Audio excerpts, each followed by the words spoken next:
Students, welcome to CBSE class 7th। मैं हूं आपकी अनुष्या मैम और आज के क्लास में हम लोग हिस्ट्री के एक चैप्टर को कवर करने वाले हैं। हमारे चैप्टर का नाम है new Kings and kingdom and आज के क्लास में इस पूरे चैप्टर को हम लोग इन डिटेल डिस्कस करने वाले हैं। So without any further delay start करते हैं हम लोग अपना आज का लेक्चर। तो इस चैप्टर में आपको बताया जाएगा कि 7th सेंचुरी के दौरान कैसे न्यू डायनेस्टीज इमर्ज होने लगे। न्यू डायनेस्टीज मतलब कैसे 7th सेंचुरी के अराउंड अलग अलग नए नए राज्य किंगडम बनने लगे।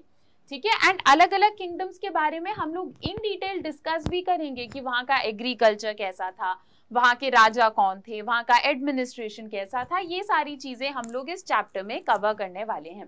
तो 7th सेंचुरी के अराउंड हम देखते हैं कि बहुत सारे नए नए राजा, नए नए किंगडम्स बनने लगते हैं। ठीक है, तो ये एक मैप है जिससे आपको बेसिक आइडिया लगेगा कि हम किन किंगडम्स के बारे में बात कर रहे हैं।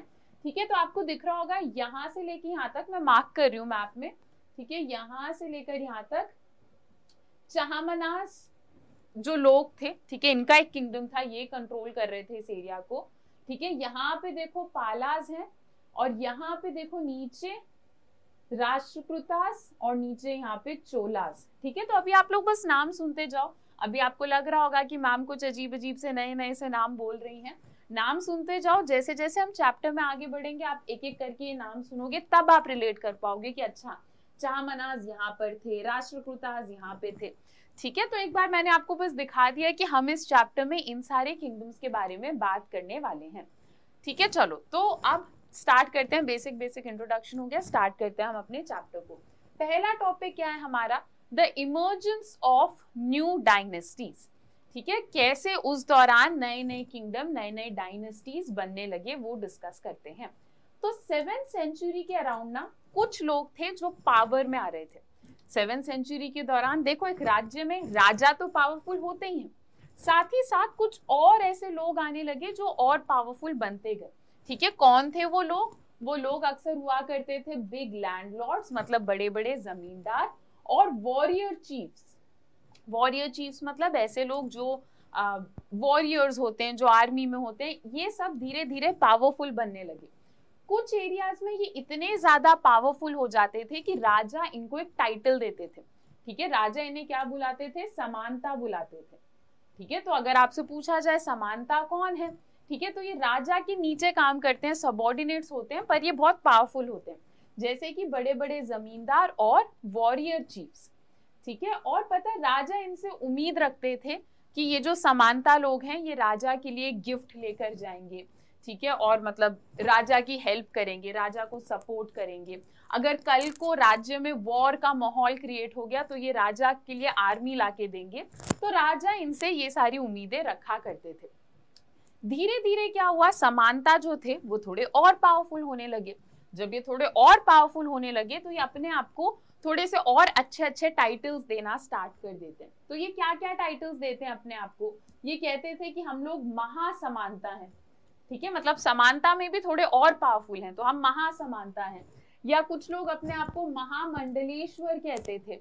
ठीक है, महामंडलेश्वर का क्या मतलब है? The great Lord of a circle और रीजन, मतलब एक एरिया में जो इंसान सबसे पावरफुल है, तो ये अपने आप को महामंडलेश्वर कहते थे।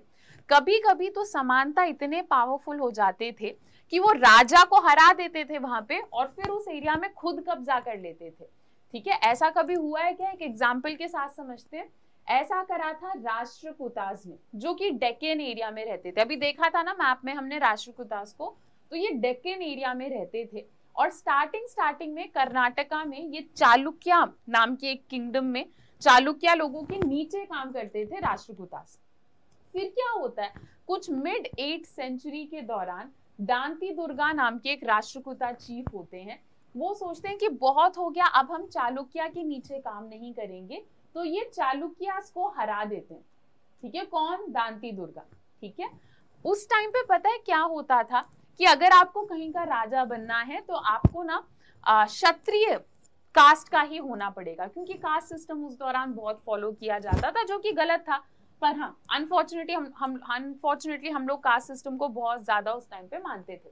ठीक है, तो जो राजा थे उनको क्षत्रिय कास्ट का ही होना पड़ता था। तो उस दौरान एक रिचुअल होता था। रिचुअल मतलब आप ऐसे मानो एक पूजा की तरह होता था, और उस रिचुअल का नाम होता था हिरण्यगर्भा। और ऐसा माना जाता था कि अगर किसी ने ये रिचुअल करा लिया, अगर किसी ने हिरण्यगर्भा के पूजा को कंप्लीट कर लिया, तो उस इंसान का फिर से जन्म हो गया है और आज से वो इंसान क्षत्रिय है। ठीक है, पर इस रिचुअल को कराना मुश्किल होता था। ठीक है, अक्सर जो रिच और पावरफुल लोग होते थे वही ये रिचुअल करा पाते थे। बहुत सारे ब्राह्मण की जरूरत होती थी ये रिचुअल कराने के लिए। तो दांती दुर्गा ने क्या करा, ये राष्ट्रकूटा थे जो कि चालुक्य के नीचे काम करते थे। दांती दुर्गा बहुत पावरफुल हो गए, तो उन्होंने चालुक्य को हराया, हिरण्यगर्भा की पूजा करी, और फिर उन्होंने कहा कि आज से मैं भी एक क्षत्रिय हूँ। ठीक है, और ये चीज हमने बाकी एरियाज में भी देखी कि लोगों ने धीरे धीरे जैसे जैसे उनके हाथ में पावर आई, उन्होंने सोचा कि अब हम राजा बन जाते हैं। ठीक है, तो ऐसा कहाँ कहाँ हुआ है, कदम्बा महिषासुरमन, ठीक है, और गुर्जरा प्रतिहारा, हरिचंद्र, ये सब कुछ ऐसे ब्राह्मण थे जिन्होंने सोचा कि नहीं, हमें ब्राह्मण नहीं रहना। ठीक है, हम लोग क्या कर सकते हैं, हम किंगडम संभाल सकते हैं, हम राज्य संभाल सकते हैं। उस टाइम पे क्या होता था कि अगर आप ब्राह्मण हो तो आप ब्राह्मण की फैमिली में जो होता है आप वही सारे प्रोफेशंस को संभाल सकते हो।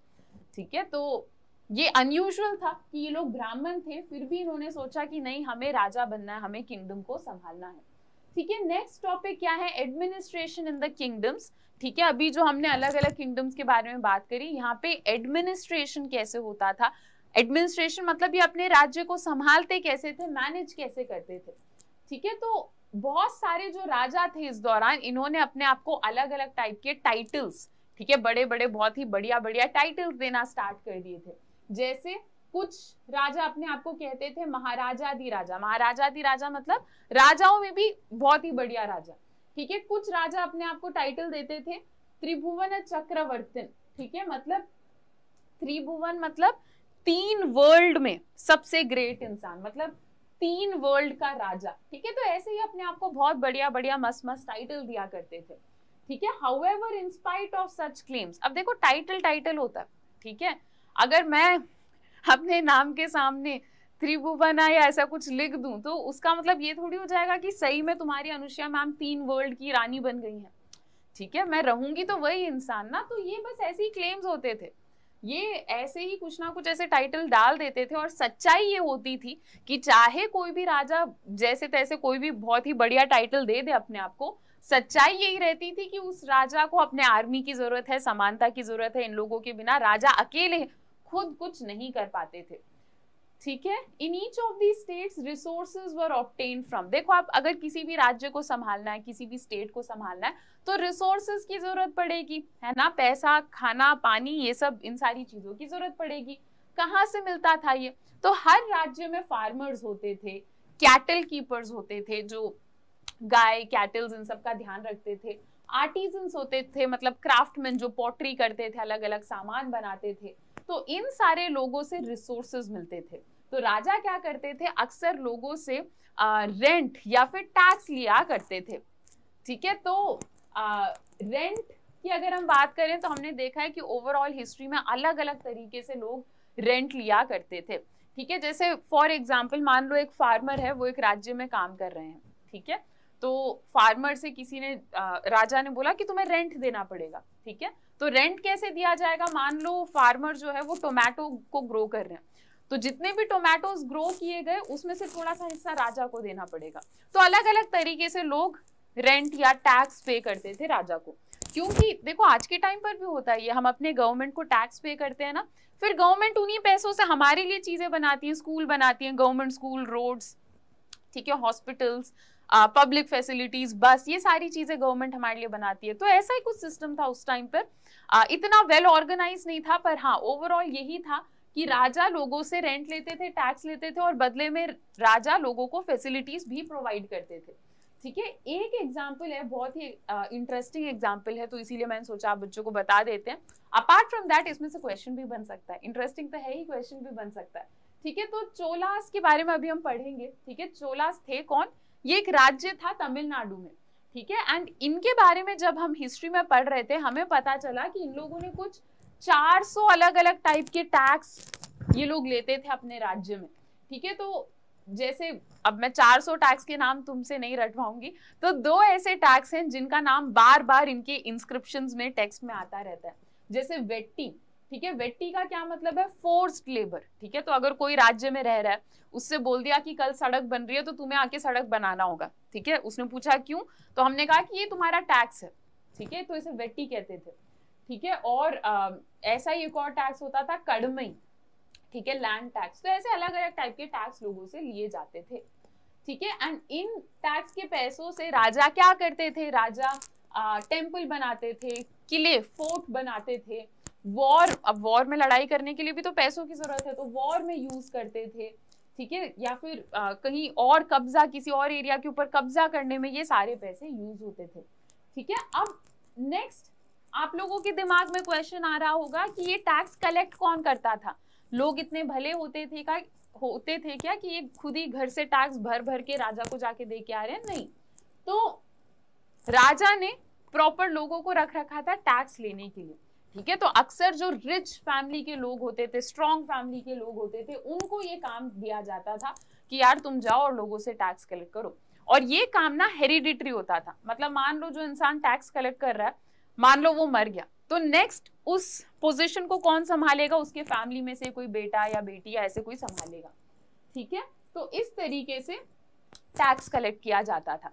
नेक्स्ट टॉपिक हमारा क्या है, प्रशस्ति। बड़ा ही इंटरेस्टिंग टॉपिक है, तुम्हें बहुत मजा आएगा प्रशस्ति पढ़ते टाइम, ठीक है। प्रशस्ति होता क्या है, ठीक है। प्रशस्ति मतलब कोई भी एक इंस्क्रिप्शन, मतलब ठीक है, कोई भी टेक्स्ट जिसमें बहुत सारी डिटेल्स तो हमें मिल रही हैं, पर हमें उन डिटेल्स के ऊपर विश्वास नहीं है, ठीक है। क्यों नहीं है मैं आपको बताती हूँ।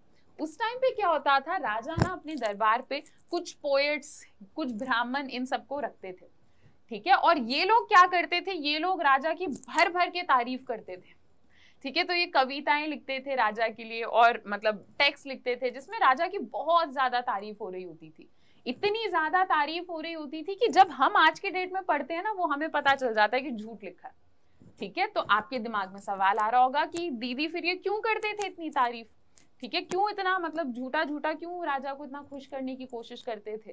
तो इसका जवाब ये है कि अगर राजा को बढ़िया लग जाता था ना, जो भी इंसान कविता लिख के देता था, अगर राजा को अच्छा लग जाता था वो, तो राजा उस इंसान को भर भर के गिफ्ट देते थे, कई बार जमीन दान दे देते थे, ठीक है। तो वो लोग राजा को खुश करने के चक्कर में राजा की झूठी झूठी तारीफें मस्त लिखा करते थे। उन्हीं तारीफों को हम लोग प्रशस्ति कहते हैं, ठीक है। तो कई बार प्रशस्ति हम पढ़ते हैं, हमें पता चल जाता है ये ऐसी फेंक रहे हैं, ठीक है। जैसे अगर मैं आपको एग्जाम्पल दूं, तो अगर किसी कवि ने ऐसा लिखा है, किसी पोएट ने ऐसा लिखा है कि हमारे तो राजा भगवान के अवतार हैं, ठीक है, तो भगवान के साथ कंपेयर करा जा रहा है और बहुत कुछ लिखा है, तो हमें पता चल जाएगा ना कि थे तो इंसान ही, है ना, मतलब राजा थे मर गए, ठीक है। तो मतलब बहुत बार अगर भगवान भगवान ये सब लिखा होगा तो हमें शक हो जाता है कि क्या सही में भगवान के अवतार थे या इन्होंने ऐसे ही लिखा है। तो इसे हम प्रशस्ति कहते हैं, ठीक है। तो प्रशस्ति को अक्सर ब्राह्मण लिखते थे और अक्सर प्रशस्ति में लोगों की, राजा की तारीफ करी जाती थी, राजा को विक्टोरियस, मतलब हर जगह जाके जीत कर आते हैं, बहुत ब्रेव, इस तरीके से राजा को दिखाया जाता था, ठीक है। जैसे एक एग्जाम्पल आपको दे रखा है, नागभट्टा एक राजा थे, उनकी प्रशस्ति में क्या लिखा है, the kings of Andhra, Sindh, Vidarbha, Kalinga fell before him even as he was a prince, ठीक है। कि आंध्र प्रदेश के राजा, सिंध के राजा, महाराष्ट्र, उड़ीसा के राजा, ये सारे राजा नागभट्टा के सामने गिर गए, ठीक है। और जब नागभट्टा सिर्फ प्रिंस थे तभी ये सारे लोग नागभट्टा से डरते थे, ठीक है। ही डिफीटेड द किंग ऑफ, ठीक है, बंगाल, गुजरात, मध्य प्रदेश, ठीक है, और फॉरेस्ट पीपल, मत्स्य, हर जगह ये जाके जीत कर आते थे। तो ये सारी चीजें लिखी गई हैं, ठीक है। नेक्स्ट, अगर राजा को पसंद आ जाता था तो राजा क्या करते थे, ब्राह्मण को गिफ्ट देते थे, जमीन दान दे देते थे, और ऐसे कॉपर प्लेट्स में लिखा जाता था प्रशस्ति को, ठीक है। अब एक प्रशस्ति है जो हमें अनयूजुअल लगा, देखो बाकी सारे प्रशस्ति में तो सेम कहानी चल रही थी, राजा की भर भर के तारीफ हो रही थी।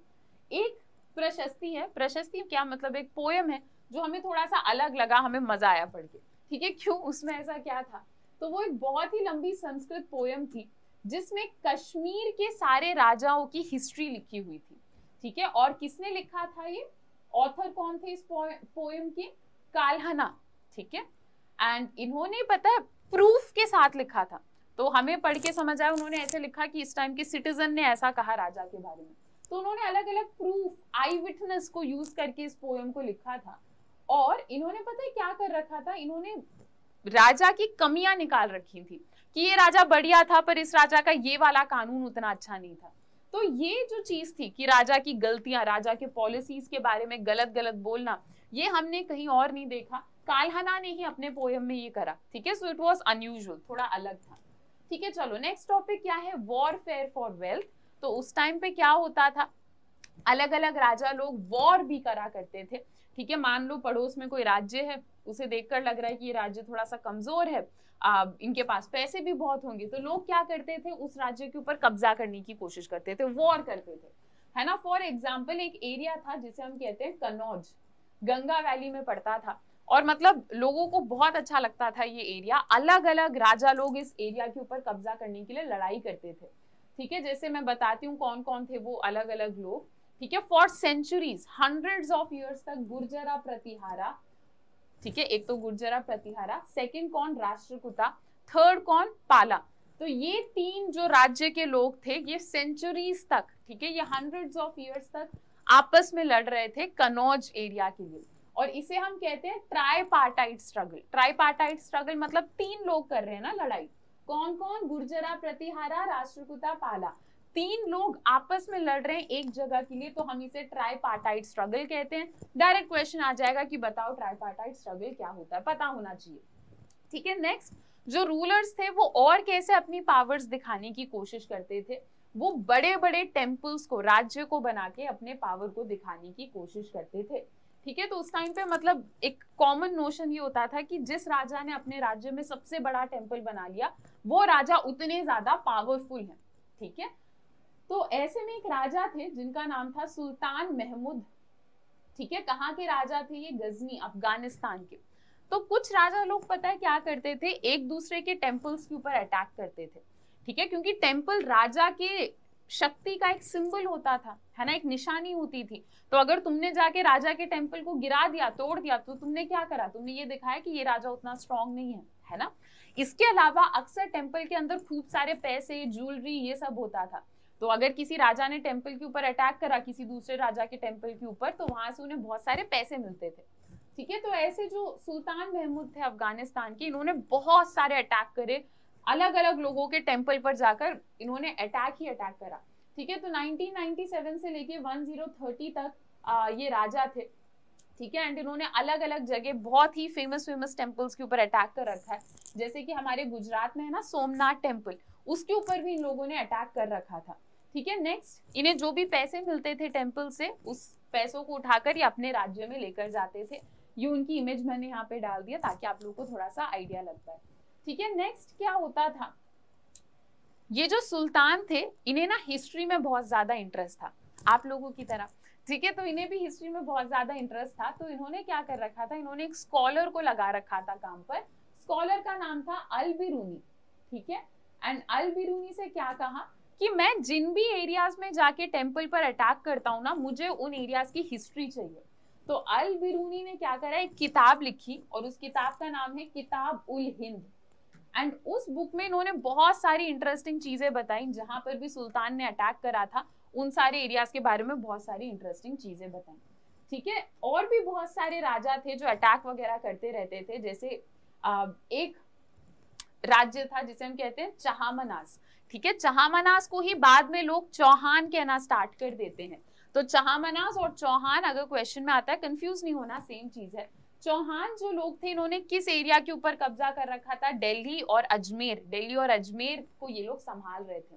ठीक है, अब इन्होंने क्या करा, दिल्ली और अजमेर से भी आगे इन्होंने अपने एरियाज को एक्सपैंड करने की कोशिश करी, पर गुजरात में चालुक्यास, ठीक है, और यूपी में गहादवलास, इन लोगों ने एक्सपैंड करने नहीं दिया। ठीक है, चहामनास में, चौहान में सबसे फेमस राजा हैं पृथ्वीराज थर्ड। ठीक है, इन्होंने अफगान के एक रूलर को हराया था जिनका नाम था सुल्तान महमूद गोरी। पर अगले ही साल, जैसे 1191 में पृथ्वीराज ने क्या करा था, अफगान के एक राजा को हराया। अगले साल अफगान के उस राजा ने पृथ्वीराज को हरा दिया। ठीक है, तो इस चीज के लिए वो फेमस है। चलो अब चोलास के बारे में पढ़ते हैं। चोलास क्या है, ये साउथ इंडिया में राजा लोग थे, ठीक है। तो ये जो पूरा एरिया आपको दिख रहा है नीचे, ये अपना श्रीलंका, केरला, तमिलनाडु, इन सारे एरियाज में ये लोग बहुत ज्यादा स्ट्रॉन्ग थे, ठीक है। कौन? चोलास, ठीक है। अब चोलास के हाथ में पावर कैसे आई, ठीक है, चोलास पावरफुल किंग्स कैसे बने, ये थोड़ा सा हम समझ लेते हैं, ठीक है। A minor chiefly family known as Muttaraiyar held power in Kaveri delta. तो कावेरी डेल्टा में क्या था, एक फैमिली थी, उस फैमिली का नाम था मुत्तरैयार। ये लोग पावरफुल थे, ठीक है। स्टार्टिंग में चोलास वगैरह नहीं थे। कावेरी डेल्टा में क्या था, मुत्तरैयार नाम की एक फैमिली थी, वो लोग बहुत ज्यादा पावरफुल थे। अब मुत्तरैयार किसके नीचे काम करते थे? पल्लवा किंग्स के नीचे। क्लियर है, ठीक है। तो अभी तक हमने क्या पढ़ा कि कावेरी डेल्टा में पल्लवा किंग्स थे, पल्लवा किंग्स के नीचे एक फैमिली बहुत स्ट्रॉन्ग थी, उस फैमिली का नाम था मुत्तरैयार, ठीक है। तो अब चोलास कहां से आए इस कहानी में समझते हैं, ठीक है। तो एक राजा थे, राजा स्टार्टिंग में राजा नहीं थे, एक लीडर थे, विजयलया उनका नाम था, वो चोला फैमिली को बिलोंग करते थे। इन्होंने क्या करा, सबसे पहले तो उन्होंने मुत्तरैयार को हराया, ठीक है।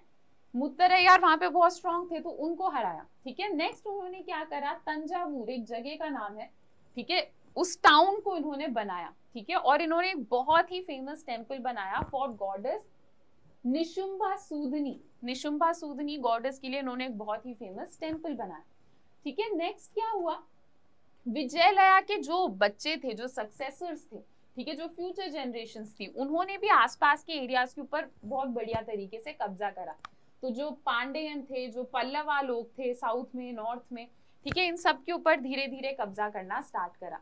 चोला रूलर्स में सबसे स्ट्रॉन्ग कौन थे? जैसे अभी हमने चौहान में पढ़ा ना कि चौहान में पृथ्वीराज सबसे स्ट्रॉन्ग राजा थे, वैसे चोलास में सबसे स्ट्रॉन्ग राजा कौन थे? राजा राजा फर्स्ट, ठीक है, ये नाम है राजा का, राजा राजा फर्स्ट, ठीक है। ये राजा कब बने? 985 में बनते हैं।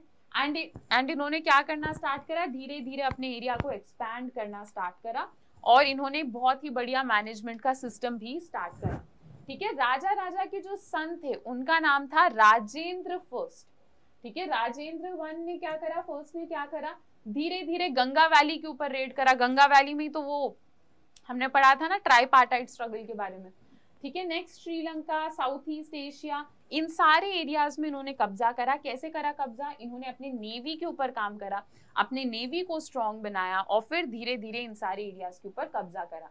नेक्स्ट जो चोला किंगडम है ना, वो इस चीज के लिए बहुत ज्यादा फेमस था कि चोला किंगडम में बहुत सुंदर सुंदर, बहुत ही आलीशान टेम्पल्स बनते थे और ब्रॉन्ज स्कल्पचर्स बनते थे, ठीक है। तो अगर हम टेम्पल्स की बात करें तो अभी मैं आपको फोटो दिखाऊंगी, बहुत ही बढ़िया बढ़िया टेम्पल्स बनते थे, ठीक है, तंजावुर में, ठीक है, और गंगईकोंडा चोलमपुरम में, ठीक है। और ये टेम्पल्स बनाए किसने? राजा राजा और राजेंद्र, इन राजा लोगों ने ये टेम्पल्स बनाए थे। जैसे इस टेम्पल को देखो, ठीक है, देखकर लग भी नहीं रहा कि उस टाइम पे इतना बहुत ही बढ़िया टेम्पल, ठीक है, इतना आर्टिस्टिक, और मतलब अगर आप ध्यान से देखोगे कितनी डिटेलिंग है हर चीज में, है ना। तो उस टाइम पे इतने बढ़िया टेम्पल्स इन लोगों ने बनाए, और वो टेम्पल्स आज के टाइम पर भी सर्वाइव कर रहे हैं, है ना। आज के टाइम पे पिलग्रिमेज स्पॉट है, टूरिज्म स्पॉट्स हैं, ये लोग जाते हैं इन टेम्पल्स में, तो आज तक ये टेम्पल सर्वाइव कर रहे हैं, ठीक है।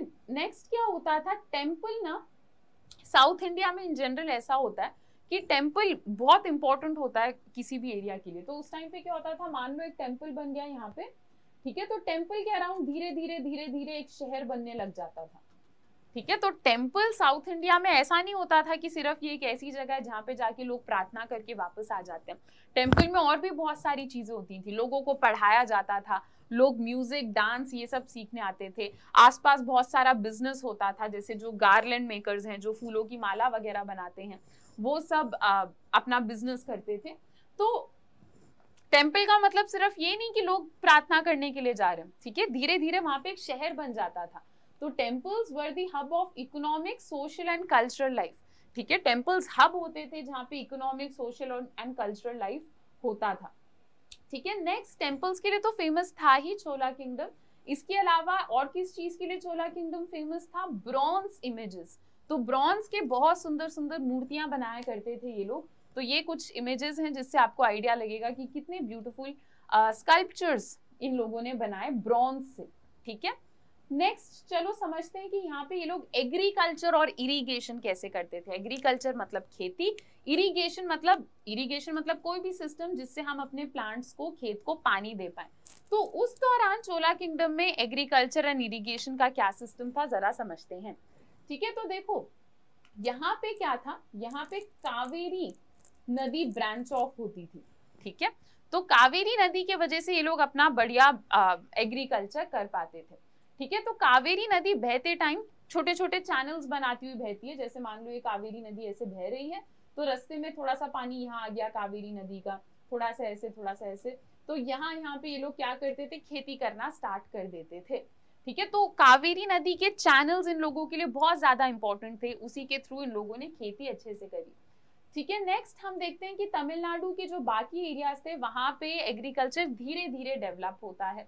ठीक है, it was only from 5th और 6th सेंचुरी। ठीक है, सिर्फ 5th या 6th सेंचुरी तक आते आते ही हमने देखा कि लार्ज स्केल कल्टीवेशन स्टार्ट होता है। इस दौरान लोग एम्बैंकमेंट्स बनाते थे। ठीक है, कावेरी नदी कई बार फ्लड भी कर देती थी। ठीक है, बहुत सारी अगर नदियां हों आसपास तो कई बार नदियां फ्लड भी कर देती हैं, बाढ़ आ जाती है। तो फ्लड को रोकने के लिए लोग एम्बैंकमेंट्स बनाते थे। ठीक है, एम्बैंकमेंट क्या है, जैसे आपको इस इमेज में दिख रहा है, यहाँ पे नदी है, तो हमने क्या करा, अगर नदी में थोड़ी बारिश ज्यादा हो जाए या फ्लड टाइप हो जाए तो नदी का पानी यहाँ से बाहर बह सकता है। तो हमने क्या करा, साइड में नदी के हमने जमीन को हल्का सा उठा दिया, एक बैरियर बना दिया ताकि नदी आसानी से फ्लड ना कर पाए। तो उस टाइम पे लोग एम्बैंकमेंट्स बनाते थे। ठीक है, नेक्स्ट कैनाल सिस्टम इन लोगों ने स्टार्ट कर दिया था। ठीक है, तो ये लोग कंप्लीटली मॉनसून के ऊपर डिपेंडेंट नहीं रहते थे। ठीक है, ऐसा नहीं कि बारिश होगी तभी हम खेती कर पाएंगे, इन लोगों ने खुद आर्टिफिशियली वाटर इरिगेशन वगैरह स्टार्ट कर दिया था। ठीक है, नेक्स्ट बहुत सारे एरियाज में बड़े बड़े टैंक्स इन लोगों ने बनाए थे रेन वाटर को कलेक्ट करने के लिए। ठीक है, तो ऐसे ये लोग अपना खेती का काम मस्त तरीके से कर रहे थे, लेबर ऑर्गेनाइज कर रहे थे, बहुत अच्छे तरीके से लोग फार्मिंग कर रहे थे।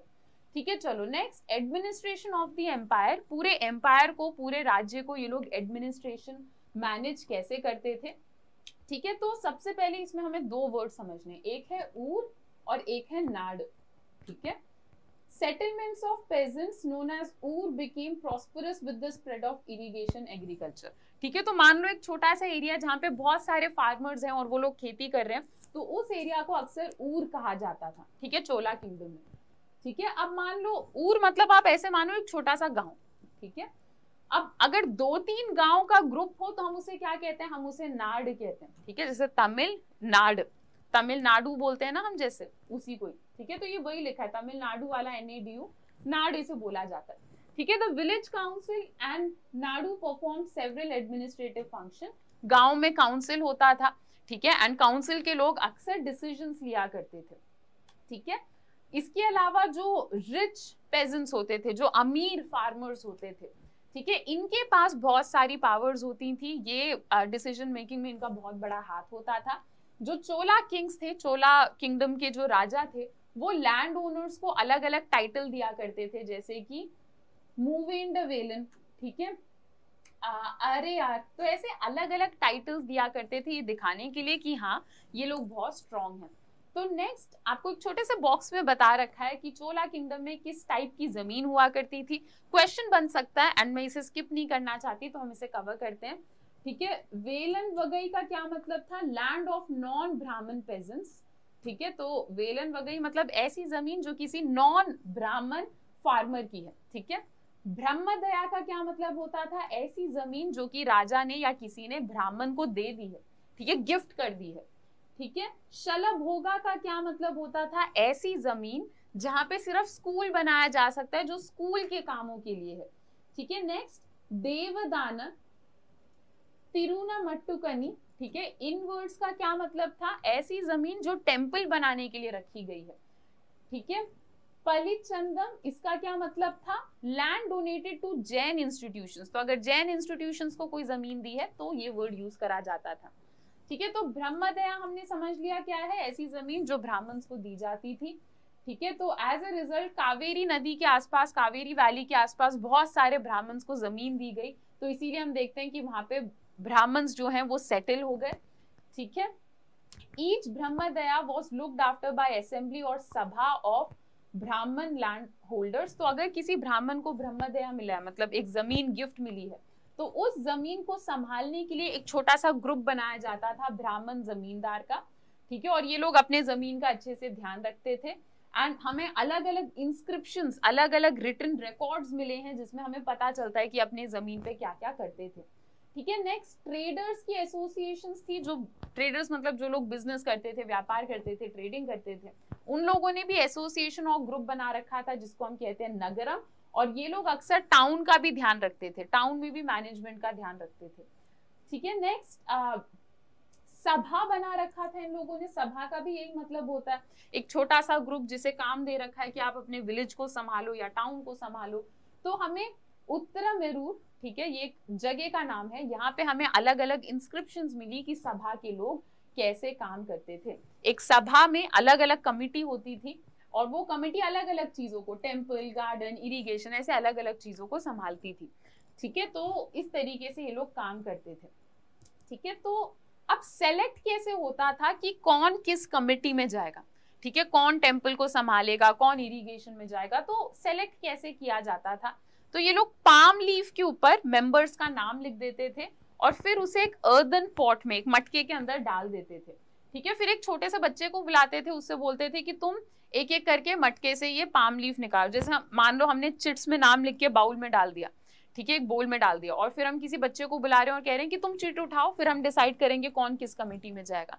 ऐसा ही कुछ होता था उस टाइम पे। ये लोग पर पाम लीफ में नाम लिख के एक मटके के अंदर डालते थे, ठीक है। एक छोटा सा बच्चा आता था, वो शफल करता था, वो उठाता था पाम लीफ को और फिर डिसाइड करा जाता था कि जो भी नाम आया उसे किस कमेटी में डालना है, ठीक है। अब सभा का मेंबर कौन बन सकता था, ठीक है, ऐसा नहीं था कि किसी को भी सभा का मेंबर बना देते थे, ठीक है। तो सभा का मेंबर कैसे बना जा सकता था, ये हमें एक इंस्क्रिप्शन में देखने को मिला, तो उससे हमें आइडिया लगा। जैसे आज के टाइम पर भी रूल्स होते हैं ना कि अगर आपको लोकसभा में जाना है या राज्यसभा में जाना है, तो ऐसा नहीं है कि किसी को भी उठा के डाल देंगे। कुछ बेसिक एलिजिबिलिटी होती है, कुछ बेसिक क्राइटेरियाज आपको फुलफिल करने होंगे। क्या थे वो क्राइटेरियाज, ठीक है। They should be the owners of land, ठीक है। तो अगर आपको सभा का मेंबर बनना है तो सबसे पहले आपको एक ऐसा इंसान होना पड़ेगा जिसके पास जमीन है और वो उस जमीन से पैसे इकट्ठे कर पाता है, ठीक है। नेक्स्ट, उस इंसान के पास खुद का घर होना चाहिए, उस इंसान की एज 35 से 70 होनी चाहिए, सारे वेद का ज्ञान होना चाहिए और सारे एडमिनिस्ट्रेटिव मैटर्स के बारे में उस इंसान को पता होना चाहिए। बहुत ही ऑनेस्ट, बहुत ही सिंसियर इंसान वो होना चाहिए, ठीक है। If anyone has been a member of any committee for last 3 years, he cannot become member of another committee. अगर आप पिछले 3 साल से किसी कमिटी में काम कर रहे हो तो आप किसी नए कमिटी में नहीं जा सकते। ये ऐसा इसलिए बनाया इन्होंने ताकि ज्यादा से ज्यादा लोग पार्टिसिपेट कर पाए, ठीक है। नेक्स्ट, अगर आपको इस इलेक्शन में पार्ट लेना है तो आपको अपने अकाउंट के बारे में, आपके पास कितनी जमीन है, कितना लोन है, आपके रिलेटिव्स के पास कितना लोन है, ये सब बताना होगा। नहीं बता रहे हो तो फिर आप इलेक्शन में पार्ट नहीं ले सकते। एंड कमाल की बात ये है कि ये सारी चीजें अब भी होती हैं। जब हम लोग इलेक्शन में पार्ट लेते हैं ना तो ऐसे ही होता है, हमें बताना पड़ता है कि हमारे पास कितना अकाउंट है, कितना जमीन है, हमारे क्लोज रिलेटिव्स के पास कितना लोन है, जमीन है, ये सब बताना पड़ता है, ठीक है। चलो, while inscriptions tell us about kings and powerful man, and except from Periya Puranam, a 12th century Tamil work informs us about lives of ordinary men and women. तो इसमें क्या बताया जा रहा है आपको कि ऐसे तो बहुत सारे इंस्क्रिप्शंस हैं जिसमें राजा, रानी और रिच लोग के बारे में बात करी जा रही है, पर ऐसे बहुत कम इंस्क्रिप्शंस होते हैं जिन्हें पढ़कर हमें साधारण लोगों की कहानी पता चलती है। तो कुछ 12th सेंचुरी के अराउंड हमें तमिलनाडु में एक काम मिला जिसे हम कहते हैं पेरिया पुराणम, ठीक है। पेरिया पुराणम जब हम पढ़ते हैं तो हमें पता लगता है कि तमिलनाडु के जो ऑर्डिनरी मैन एंड वुमेन थे उनकी जिंदगी कैसी थी, ठीक है। नेक्स्ट, आपको बस चैप्टर हमारा खत्म हो चुका है। नेक्स्ट आपको चाइना के बारे में थोड़ा सा बताया जा रहा है, ठीक है, कि इंडिया में तो ये सब चल रहा था, इस दौरान एल्सवेयर चाइना में क्या चल रहा था। चाइना में टैंग डायनेस्टी के लोग सब कुछ संभाल रहे थे, ठीक है। तो चाइना में एक एम्पायर एस्टैब्लिश किया गया, टैंग डायनेस्टी के लोग थे और ये 300 साल तक चाइना में पावर में रहे। इनका कैपिटल क्या था, जियान, ठीक है। और ये बहुत ही लार्ज सिटी था, पूरे वर्ल्ड में ही one of the largest cities में पड़ता था। दूर दूर से लोग जाते थे इस सिटीज में, जैसे टर्क्स, ईरानियन, इंडियंस भी जाते थे इस शहर को देखने के लिए। ठीक है। टैंग एम्पायर में अलग अलग ऑफिसर्स हुआ करते थे, ठीक है, जैसे हमारे यहाँ थे ना समांता वगैरह जो राजा की मदद करते थे, वैसे ही टैंग एम्पायर में भी ब्यूरोक्रेसी मतलब ऑफिशियल्स हुआ करते थे। पर यहाँ पे जो ऑफिसर्स थे ना उनको कैसे सेलेक्ट करा जाता था, एक एग्जाम के थ्रू सेलेक्ट करा जाता था, ठीक है। तो एक एग्जाम होता था, अगर आपने वो एग्जाम क्लियर कर लिया तो आप ऑफिसर बन सकते हो, नहीं करा तो आप नहीं बन सकते, ठीक है। तो ऐसा हमारे इंडिया में तो नहीं होता था, एग्जाम वगैरह तो हम नहीं रखते थे, है ना, पर चाइना में ऐसा होता था, ठीक है। विद दिस हमने पूरे चैप्टर को आज के क्लास में कवर कर लिया है। आई एम श्योर इस क्लास के बाद आपको पूरा चैप्टर अच्छे से समझ आ गया होगा। मुझे कमेंट सेक्शन में जरूर बताना कि क्लास कैसी लगी, और ये भी बताओ कि नेक्स्ट लेक्चर आपको किस चैप्टर किस सब्जेक्ट से रिलेटेड चाहिए, ठीक है, हिस्ट्री, ज्योग्राफी या सिविक्स, किस सब्जेक्ट से रिलेटेड चाहिए। ओके चलो बच्चों, so that's it for today. आज के लिए इतना ही, मिलते हैं अपने नेक्स्ट लेक्चर्स में। Till then bye bye, take care and thank you.